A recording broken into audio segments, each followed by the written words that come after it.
السلام علیکم ورحمۃ اللہ وبرکاتہ۔ اللہ جل جلالہ ہم سب کو ہمیشہ اپنی رحمتوں کے سائے میں رکھے، تمام دیکھنے اور سننے والے احباب آپ کی مشکلات آسان فرمائے اور آپ کو بے شمار خوشیاں عطا فرمائے، اپنا محتاج بنائے، غیر اللہ کی محتاجی سے بچائے، آمین۔ مولانا آپ کا شکریہ، آپ تشریف لائے، ہمیں تھوڑا سا یہ ہمارے علم میں اضافہ فرما دیں اور سننے والوں کو بھی، آپ کے چاہنے والوں کو بھی، عید الفطر کے موقع پر کون کون سے اعمال کرنا سنت ہے، ہمیں تھوڑا سا یہ بتا دیں۔ نحمدہ و نصلی علی رسولہ الکریم، اما بعد فاعوذ باللہ من الشیطان الرجیم، بسم اللہ الرحمن الرحیم۔ قال النبی صلی اللہ تعالی علیہ وسلم، علیکم بسنتی، وقال تعالی وما آتاکم الرسول فخذوہ، صدق اللہ العظیم و صدق رسولہ النبی الکریم۔ ہمارا دین الحمدللہ ایک کامل، مکمل، اکمل اور عظمت والا دین ہے۔ الحمدللہ۔ زندگی کے کسی بھی لمحہ میں، کسی بھی موقع پر ایسا نہیں ملے گا آپ کو کہ جناب نبی کریم صلی اللہ علیہ وسلم نے اس موقع سے متعلق احکامات نہ بدلے ہوں۔ کیوں؟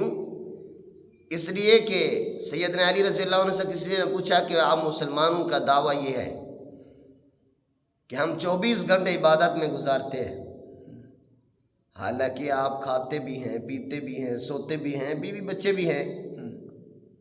تو سیدنا علی رضی اللہ عنہ نے بڑا پیارا جواب دیا، فرمایا کہ بھائی ہم کوئی بھی کام کرتے ہیں، کام کرنے سے پہلے ہم یہ سوچتے ہیں کہ یہ آیا کہ یہ شریعت میں کرنا جائز ہے کہ نہیں، پھر اگر جائز ہے تو اس کو کرنا ہے تو کیسے کرنا ہے۔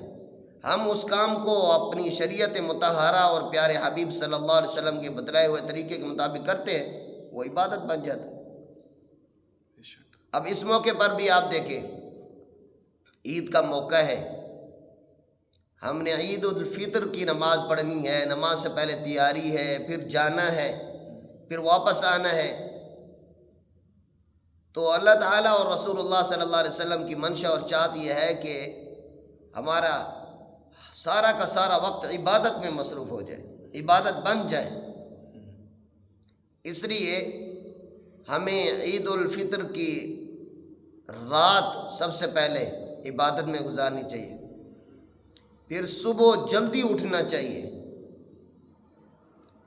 نماز اور تہجد کا اہتمام کریں، پھر نماز پڑھنے کے بعد، چونکہ آج عید ہے، خوشی کا موقع ہے، اللہ تعالی ہمیں بہت کچھ عطا فرمانے والے ہیں، اس لیے اس عید کے موقع کے اوپر نوافل، عید الفطر کی نماز پڑھنے سے پہلے نوافل پڑھنے سے منع کر دیا گیا، بلکہ کیا فرمایا؟ فرمایا کہ اب آپ عید الفطر کی تیاری کریں، غسل کا اہتمام کریں، غسل سنت کے مطابق کرنے کے بعد اپنی زیب و زینت جتنی ہو سکتی ہے اس موقع پر زیب و زینت اختیار کرنے کا باقاعدہ حکم ہے۔ ہاں جی، فرمایا کہ سرما لگائے، تیل لگائے، عمدہ خوشبو لگائے، جو اللہ تعالیٰ کی طرف سے آپ کو عمدہ لباس عطا کیا گیا ہے، عمدہ لباس پہنے۔ پھر عید الفطر کے لیے جب آپ روانہ ہونے لگے، اب آپ صبح سے اب تک اللہ کی پتہ نہیں کتنی نعمتوں سے مالا مال ہو چکے ہیں، اور ابھی اللہ تعالیٰ سے کچھ لینے کے لیے جا رہے ہیں، تو جس مالک سے کچھ لینا ہے تو اس کی بڑائی بیان کرتے ہوئے یہاں سے چلتے رہے۔ اللہ اکبر، اللہ اکبر، لا الہ الا اللہ واللہ اکبر، اللہ اکبر وللہ الحمد۔ ان کلمات کو عید الفطر کے موقع پر آہستہ آواز کے ساتھ پڑھتے ہوئے جائیں، اور جب جائیں تو پیدل جانا چاہیے، کوشش کریں، ایک ایک قدم پر اللہ اجر عطا فرمائیں گے۔ عید الفطر پہنچنے کے بعد کوئی نوافل نہیں پڑھے، بلکہ امام صاحب خطیب صاحب کا خطبہ سنیں، پھر اس کے بعد نماز ہوگی، پھر دعا ہوگی، پھر اس کے بعد واپس آنا ہے۔ تو اب جس راستے سے اب گئے تھے اس راستے سے واپس نہ آئیں، بلکہ راستہ بدل کر واپس آئے۔ جی یہ سنت عمل ہے۔ اور اسی طرح عید الفطر کے بعد لوگ آپس میں ملتے ہیں، معانقہ کرتے ہیں۔ یہاں یہ بات یاد رکھیں، یہ عمل ضروری نہیں ہے۔ اچھا، ہاں جی، یعنی معانقہ کرنا ضروری نہیں ہے۔ عید کا موقع ہے، عید ہم ملیں، ضروری نہ سمجھیں، ملیں کوئی حرج نہیں ہے، لیکن اس کو ضروری قرار نہ دیں کہ ہر حال میں یہ معانقہ کرنا ضروری نہیں۔ عید کی مبارک پیش کریں مسلمانوں کو، عالم اسلام کے لیے خوب دعائیں مانگیں اس موقع کے اوپر، اور ایک راستے سے جائیں دوسرے راستے سے واپس آئیں۔ یہ تو ہے وہ اعمال جو اس موقع پر کرنا مسنون ہے۔ ہاں جی، البتہ یہ میں نے بات عرض کر دی کہ معانقے کو ہم ضروری نہ سمجھیں۔ ہاں جی، بعض لوگ اس کو بہت زیادہ ضروری سمجھتے ہیں، اور جیسے ہی دعا سے فارغ ہوتے ہیں تو وہیں مسجد میں ایک دوسرے سے، جو ابھی اکٹھے گھر سے آئے تھے، دو بھائی ہیں، دوست ہیں، اکٹھے بیٹھے تھے صفوں میں، اور پھر جیسے ہی دعا ختم ہوئی تو پھر آپس میں معانقہ کر رہے ہیں۔ بھائی دیکھیں، اچھی طرح اس مسئلے کو سمجھ لینا چاہیے ہمیں کہ اگر ہم ملتے ہیں تو اس میں کوئی حرج نہیں ہے، لیکن اصل جو مسئلہ ہے وہ یہ ہے کہ ہم اس کو ضروری نہ سمجھیں، شریعت کا حصہ نہ بنائیں اس کو۔ ہمارے ذہن میں یہ نہیں ہونا چاہیے کہ یہ بھی یعنی عید کے اعمال میں سے ایک سنت عمل ہے، نہیں، ایسا نہیں۔ بالکل اہم بات ہے۔ ہاں جی، ملیں ویسے ملیں، کوئی دور سے آیا ہے تو اب اس کو ملنا چاہیے، آپس میں بھی ملتے ہیں تو کوئی حرج نہیں ہے، لیکن اس کو ضروری ضروری نہ سمجھیں۔ بعض علماء احتیاط کی بنا پر فرماتے ہیں، فرمایا کہ عیدگاہ سے جب باہر آ جائیں تو اس وقت ملیں، اور جب ہم گھر پہنچیں، ایک چیز تھوڑی سی رہ گئی، وہ یہ ہے کہ جب ہم گھر سے روانہ ہوں عید الفطر کے موقع پر کوئی نہ کوئی میٹھی چیز گھر سے کھا کر جائیں، وہ کھجور ہو، وہ چھوارے ہوں، یہ سنت عمل ہے۔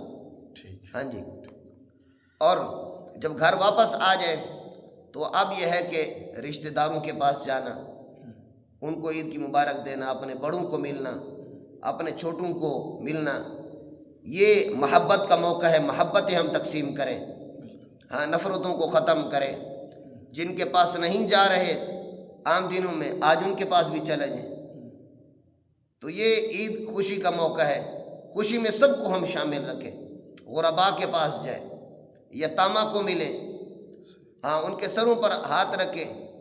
ایک یتیم بچے کا واقعہ بڑا مشہور ہے عید کے موقع کے اوپر۔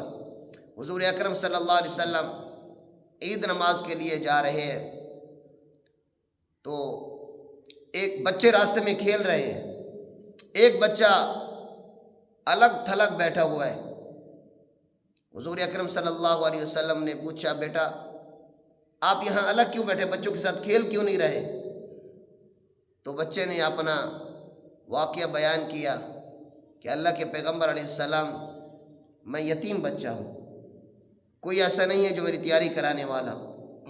حضور اکرم صلی اللہ علیہ وسلم تو رؤوف اور رحیم تھے، امت پر بہت زیادہ مہربان تھے۔ اللہ کے پیغمبر علیہ السلام نے اس بچے کو اٹھایا، ام عائشہ رضی اللہ عنہ کے پاس لے کر آئے، اور عائشہ رضی اللہ عنہ سے فرمایا کہ دیکھیں اللہ نے آپ کو عید کے دن بیٹا عطا فرما دیا، آپ ان کو نہلائیں، ان کی تیاری کریں۔ سیدنا حسن و حسین رضی اللہ عنہ سے جن کے کپڑے ان کو فٹ ہیں ان کو کپڑے پہنائیں۔ ام عائشہ صدیقہ رضی اللہ عنہ نے اس بچے کو نہلایا، کپڑے پہنائے، ان کی تیاری کرائی۔ پھر حضور اکرم صلی اللہ علیہ وسلم نے اس بچے سے پیار کیا، فرمایا کہ عائشہ آپ کی ماں ہے اور میں محمد آپ کا باپ ہوں۔ بچہ بہت خوش ہو گیا۔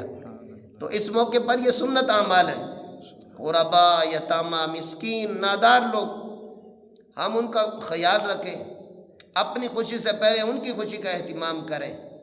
تو یہ سنت اعمال ہیں.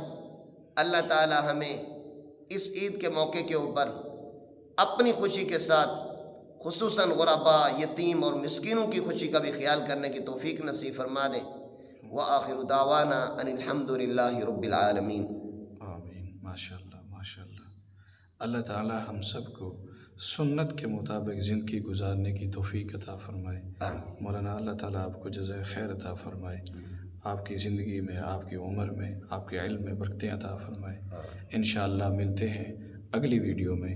جزاکم اللہ خیرا کثیرا.